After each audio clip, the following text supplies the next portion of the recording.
I'm back. Alright guys, what is up?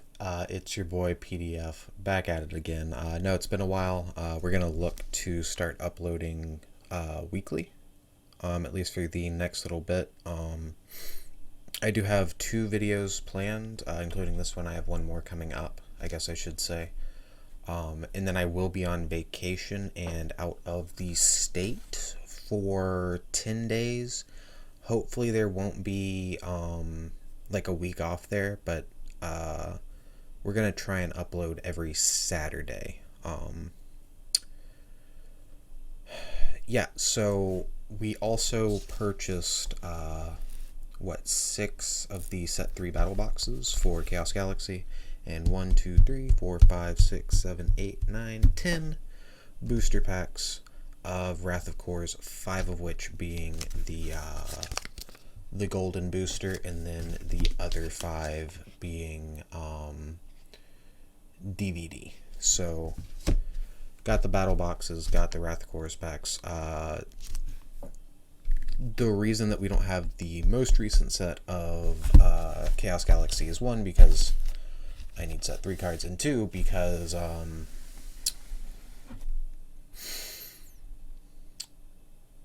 these packs are actually, they've been sitting around for a good while. I was planning on doing videos again a while back. However, a combination of real life and the tournament that I was planning to start posting videos for being canceled, combination of those 2 things kind of made that difficult. So the plan with these packs, as you see me opening one in this video, I'm going to do 2 packs of Wrath of Kors, or 1. I guess I really should have started with Chaos Galaxy, because I have a little bit more of that if we're doing it this way. Yeah, it'll be fine. We're going to do 2 packs of Wrath of Kors, or 1 battle box of Chaos Galaxy each video, at least for the foreseeable future.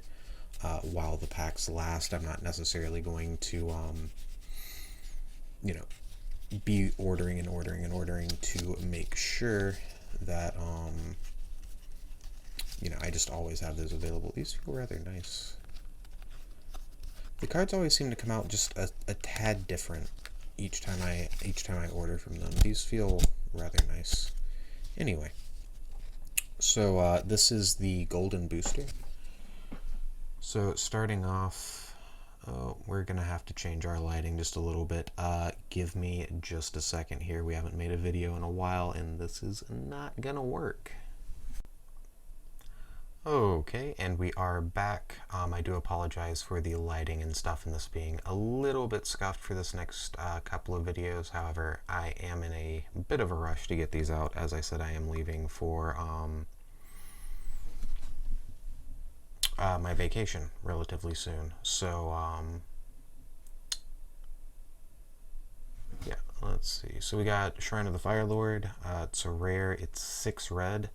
And this is a glare, so that's rather nice. It's always nice to get rare glares.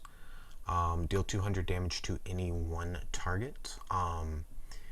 That's okay. This is a reasonably solid burn card. It does take up your wonder slot, and it requires 6 reds. Dealing 200 burn damage every turn is nice. 6 red, kind of hard to swing, and takes up your wonder slot, so... Alright card overall. Emerald Worm, that is pretty solid. It's a rather nice, just like green beefy monster. We're pretty solid with that. Relief of Minerva, that's fine. Ooh, Battlefield Dragon, that's one that we didn't have before.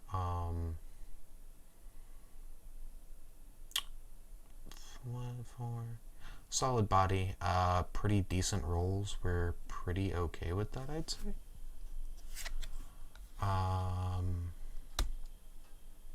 Oh, this is that red-green? What is... Mount Huron, so it's just a red... Is that red-green? Yeah, the green's kind of dark, but yes, that is red-green split land, so we're happy with that. Definitely needed that. Whenever your opponent draws a card, you may deal 200 damage to their core. So this is actually somewhat similar. This is a wonder, right? Yeah. So this is actually fairly similar to this, which we also have a glare of.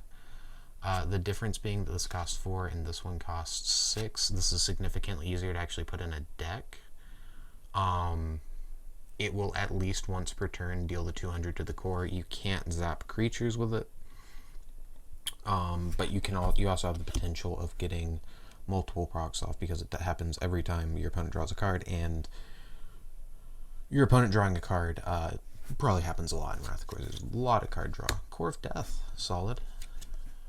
Battle, I don't know what this does. If you have both units in play called Emerald Worm and Sapphire, okay.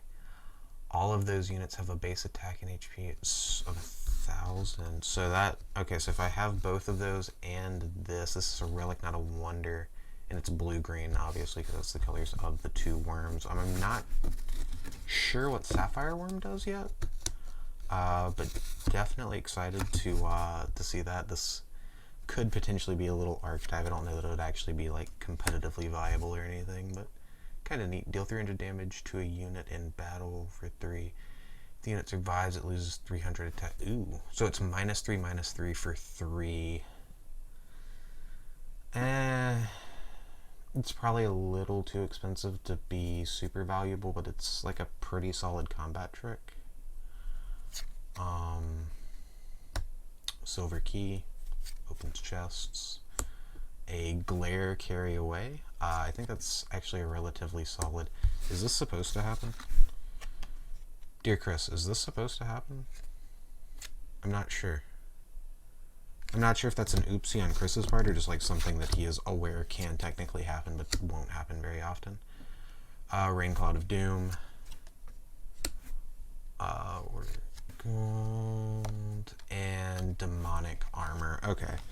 So, one thing to note is there is DVD cards in here that I don't have yet, which is primarily what we're looking for, but we got some of the golden boosters just to, largely just to trim up the rares and stuff that we were missing from older sets as well, so.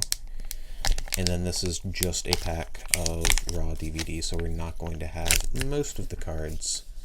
Any of the cards?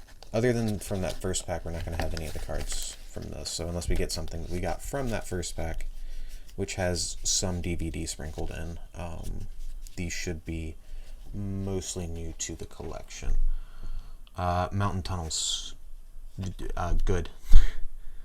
Borderline broken. Non-dragon and non-wyvern units cannot damage the unit on this stack during battle.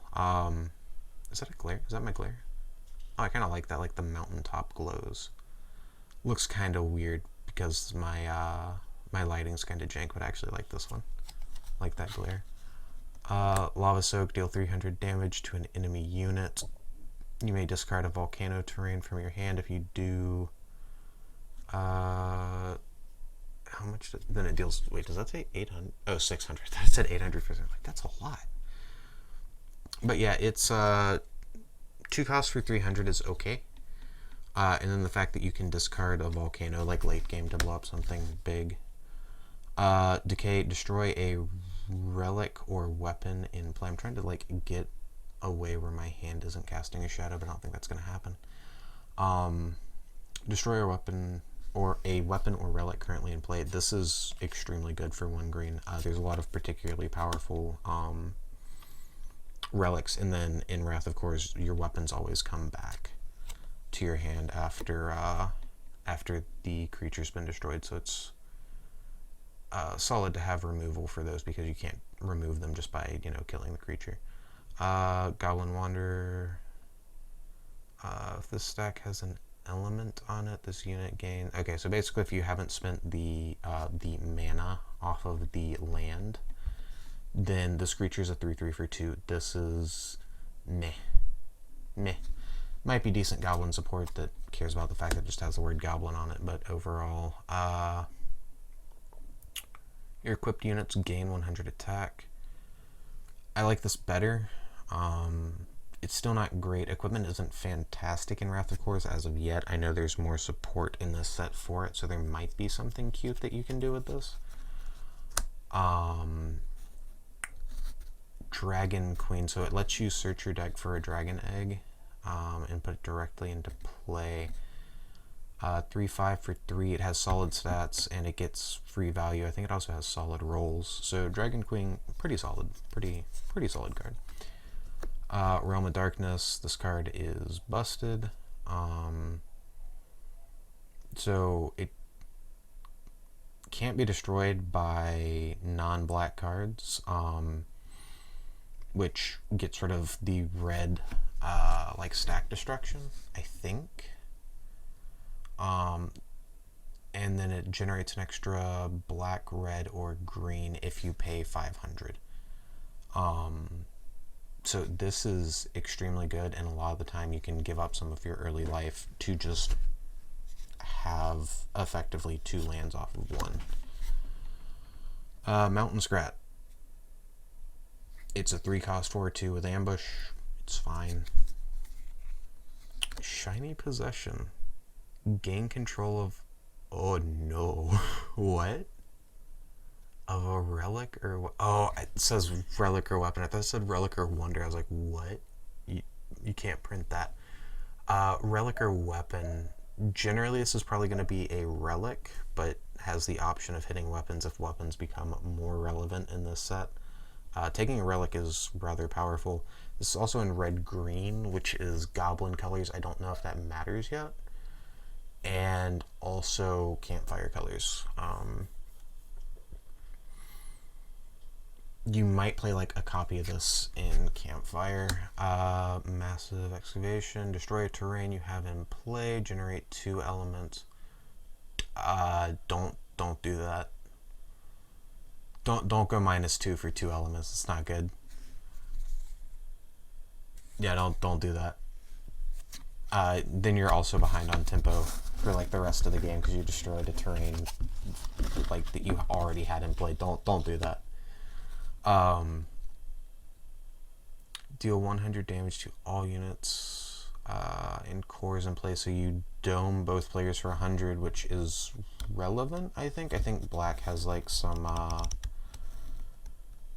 like a benefit some from hurting your own core and then dealing 100. I don't know what this core does. That does not show up well with my iffy lighting, so we're just going to read it off. So for 2, when a response card is played, you may charge this core, so you're going to go heavy responses. Black has some solid response cards, so seems okay. Oh, this is blue. Oh, I thought it was black. It's blue. Okay. Blue has a lot of good responses, so okay. Your next action card costs 2 less elements to play, or remove it from the game afterwards. Your next action card costs 2 less elements to play. So if I play 2 responses, my next action costs 2 less to play. I could actually see being able to make a blue deck with this, where you use a bunch of response cards and then you use the cost reduction. It's a cost reduction of 2. So you could actually run this and reduce the cost by 2 of elements that you don't actually have in the deck, to create like this blue, maybe blue and then either black or red, and then use the cost reduction to get rid of either the black or red from End of an Era, so that you could like be playing that. I could see like removing the black from that, running red with this, and then you have like Eruptive Fissure and the explosives that also destroy stacks. I could see this being good. I would have to look and try to figure out how it would work, but this is pretty solid. I like that. Rock Rumbler, it's fine. It sure is a body, it's fine. Rock Dweller.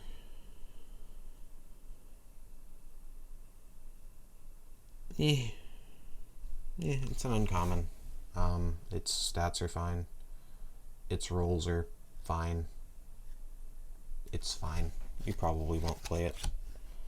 We got a dragon egg for our dragon queen. Destroy, reduce the cost of your next dragon or wyvern unit by 1 of any color. Again, relevant because dragons have a lot of colors, and you can use that to cheat out dragons that you can't actually play with the lands that are in your deck. This unit so when it dies, if it's on a black terrain, you may return it back to your hand. Is that 2? Okay, so it costs white, and if it's on a black terrain, when it dies, then you can return it to your hand. This can do some cute stuff. So you're going to want to play it in black-white. Black-white has some like sacking stuff in it, so you could use this to fuel that.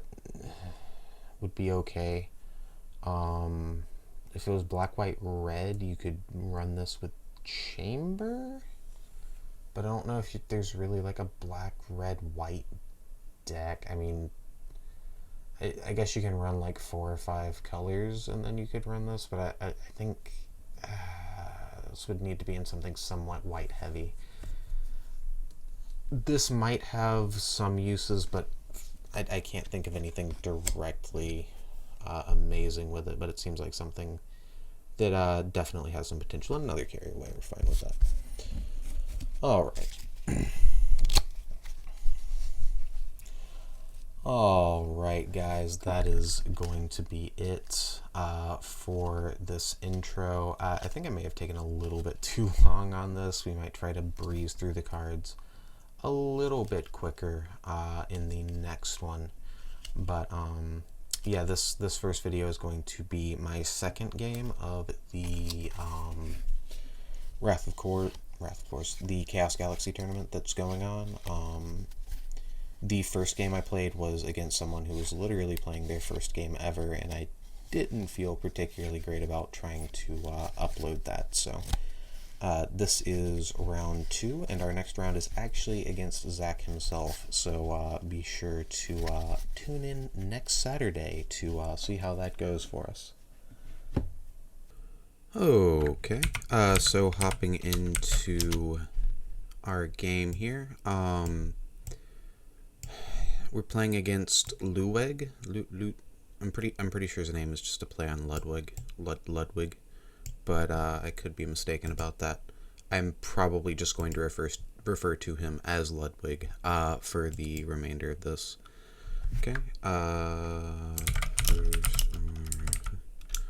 Okay, so he wants to go first. So just so everyone knows, this is the second game of the tournament. GLHF. This is the second game of the tournament.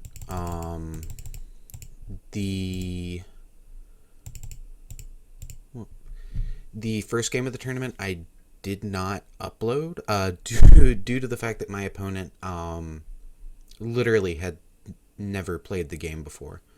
And I wasn't particularly interested in yeah, I didn't feel great about uploading a game against someone who just actually didn't know how to play. So that's why we're starting with game 2 here.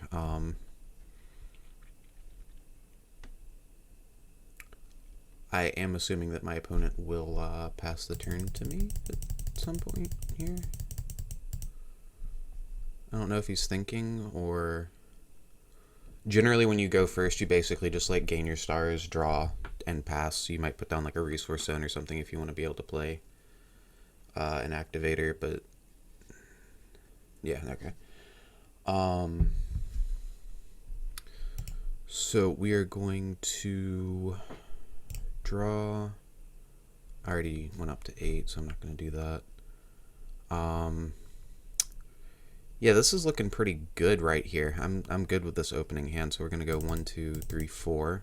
And then we're going to go Creature Zone, Battle Zone, 2 for Duple, sack the Duple, play the Mantilosis. We're going to Pay 2 for a resource zone. I doubt we're going to be playing this Beast of the Black Hole terribly soon, but I do want... I started to go over here because most people keep their planet card over on this side, but yeah, I do want to have the opportunity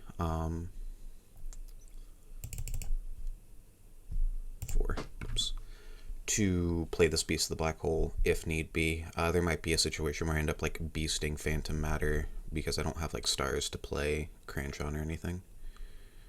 Alright, Spoons, fair enough. Spoons seeing play in basically every deck right now. Oh, I don't like that. My deck does not deal with that very well. I do not run KOs in this deck, so I don't like seeing this at all. That makes me really nervous. So this Beast of the Black Hole is gonna basically have to stay in my hand. Play to discard. So wait, which one did he put into his hand? Can I tell? Which went to hand? Question mark.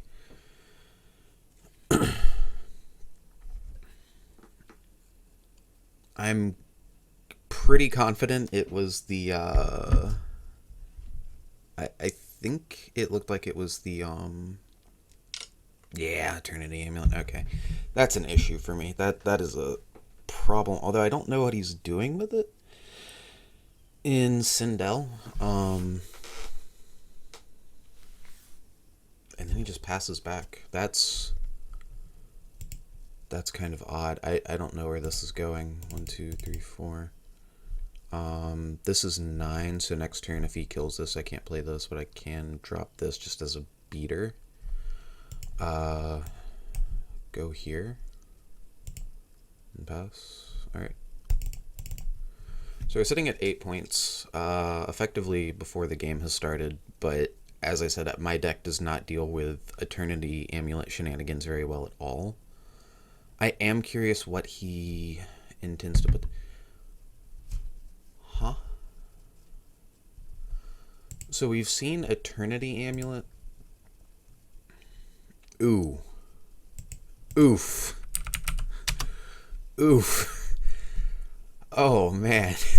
I feel bad about that, dude. That sucks. This is my experience playing King right here. This is the only thing I've ever hit with an Enderman's Telescope is another Enderman's Telescope. Alright. That does feel rough for him, though. He must be playing, like, some really big... So he's playing some kind of weird king thing. Interesting. Okay. And I guess he's using Sindell for, like, the stars. Alright, we're gonna put this here. And we're gonna pray to God that he doesn't have AAA. We're gonna play Beast of the Black Hole and try to Phantom Matter it back. I just, like, hope that's good enough. Because this thing is just gigantic now. I feel like I wouldn't have gone for this play if I didn't have, like, AAA in my hand or something, but he might not be running that because he's running Enderman's Telescope. He might be running... I'm not sure. I think he's just playing not necessarily King, but just kind of big boys. Big Sindell, I guess. 1, 2, 3, 4. I don't really have plays with this. Like, I'd like to be able to drop a creature zone here. I'm actually going to pass this back. I'm going to beast this, and if it gets AAA'd, then it gets AAA'd. And then, can I do something with this next turn? I think I'll still have to wait. Ooh. This is not a great situation. To beast it. Worst case scenario is I just drop Cranch on next turn. Yeah, alright, fair enough. So I take 9. That's fine. Sometimes you just take 9. Alright. And like that, we went from winning to slightly losing. Turns out Cranch on with Eternity Amulet does a lot of damage. Okay, we have opportunities now. 1, 2, 3, 4. Okay, we have to figure out exactly what we're doing here. So what are the so my deck run is basically just stupid big boys with a bunch of activators and stuff. And I'm wondering if I play this and then destroy this to destroy this, if that's just going to get like bouncied and then I lose the whole game. That's I'm feeling like that's going to happen. He has 4 cards in his hand. What are the chances one of them's bouncy? I feel like this is my only play, so that's what we're going to do. 1, 2, 3, 4. Alternatively, I could just like feed this thing a bunch of cards, but like I said, the KO isn't coming. Like, our deck is really weak to these shenanigans, but I didn't expect anyone to be playing these shenanigans. And naturally, round 2, we're against the exact shenanigans that we were worried about. But, alright, we're doing this. We're playing this thing. We're paying 2. We're playing this thing. We're sacking this thing. And we're shaking this thing. I feel like he probably doesn't have Beast either, so I might even PM this back. Whew, okay. So we got in with that. I feel like he probably doesn't have Beast because I feel like he would have used it on maybe he wouldn't have used it on Mantalossus. Maybe he wanted Mantalossus to be on the board. Do we PM this back? I would need to spend all my stars. If I actually got in, that would be 5, 6, 7, 8. I would be at 16, and he would be in serious danger town. However, if it didn't work out, then this isn't good. Like a 0-card hand. I'm just gonna swing in. I'm gonna swing in with this. I don't have the balls for the Phantom Matterfly. All right, 1, 2, 3. I do not have the balls to go for that.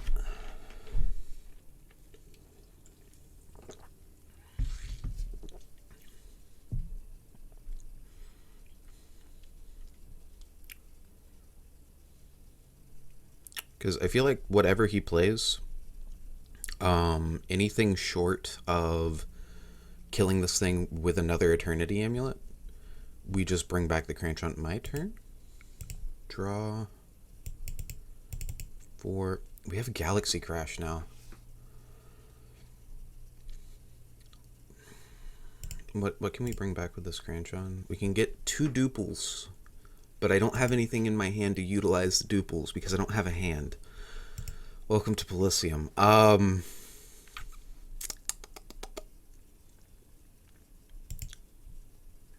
really don't want to Phantom Matter back this and then just get board wiped. He hasn't used either of his board wipes. I think I'm just going to swing in and just like have removal and Phantom Matter and okay, there goes the Beast. All right.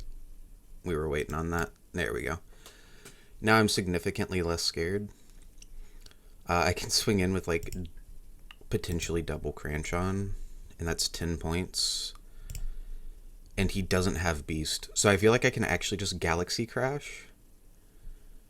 Cranchon, swing game. Alright, he's going to hit me for 3. Yep, that happens.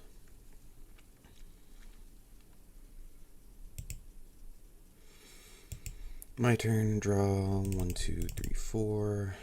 So we're at 12. So if I buy this, I'll be 1 star short of doing the play I just described. Maybe we can find lethal off of this anyway.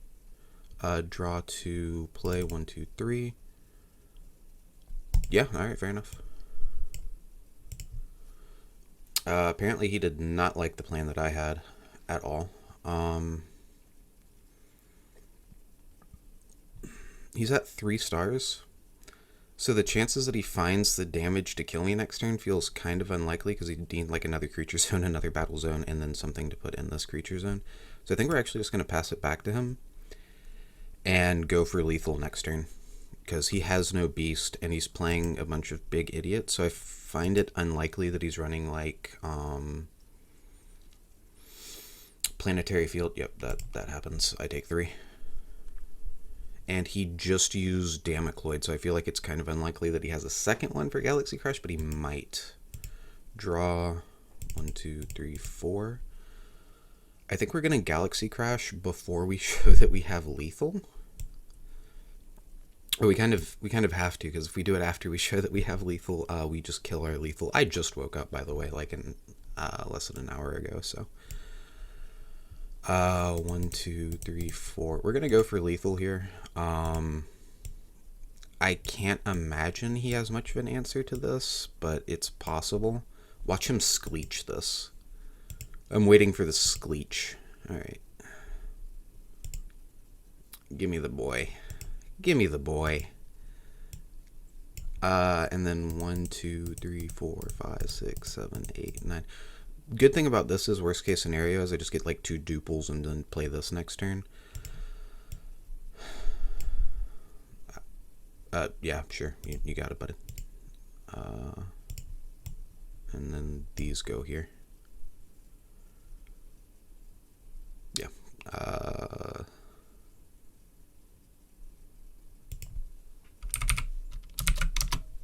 GG.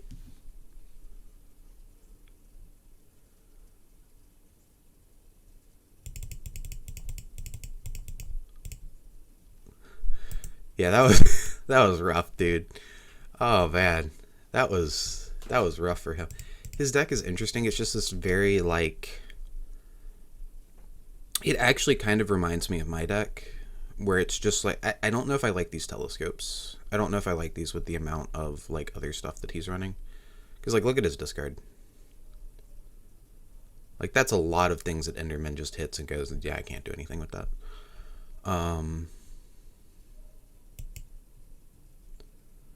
Oof. Yeah, that's some stuff in his hand. That is some stuff. I mean, he could like Galaxy. His hand's actually a little bit awkward. I guess he could like Phantom Matter or like Pelfam this back, Crow Rock this. How do I reveal my hand?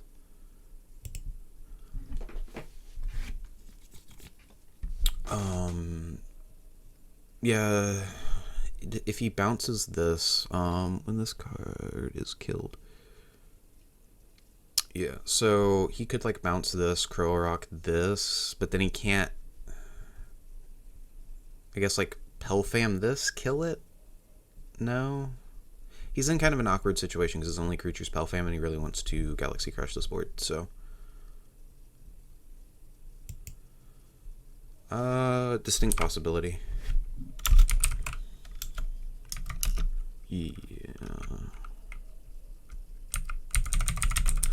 I don't want to say probably because I don't think that puts him in a situation where he probably wins, but it looks bad. Like his hand is really strong against my board, but he like needs to draw a big dumb idiot next turn to do anything with this. Because like he has a lot of ways to answer these, but like nothing actually really gets in for damage. Except bounce this, kill this with Crow Rock. Go up to 7. Mystical Beast of the Deep kills Pelfam. And then like from there we just kind of have to play it. I guess he could like Galaxy Crash this. Yeah. I think like if he lives through this turn, then he's in like a pretty good situation. But I think it comes down to draws after that. I think he's certainly at advantage at that point, though. Well, GG, good luck in the next game.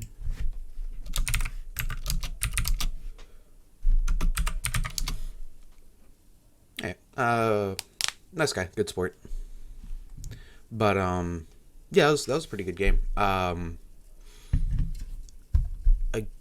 His deck seems reasonable. It's just kind of a bunch of very reasonable cards. I guess it's Big Sindell or something.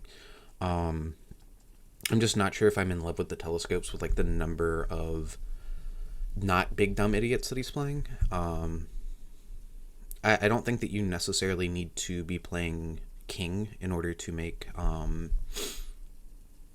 the telescope work, but I just based off of his discard, that could have been like all of his that could have been like 100% of his like resources and stuff. I don't know, but like based off of that, it looks like his deck is actually rather non-creature heavy, which makes sense. Like if you're playing a few big creatures and then just trying to keep them alive with the resources and stuff. Things like AAA, Damocloid, Trampoline, etc. You know, it makes sense for you not to have that many creatures because you're just playing a few big ones and then keeping them alive. But I don't know if I'm in love with the telescopes here or not. Anyway, dude, good game if you're watching this. Well played. Good sportsmanship. Appreciate the fact that you didn't respond to me in certain ways that certain other individuals did.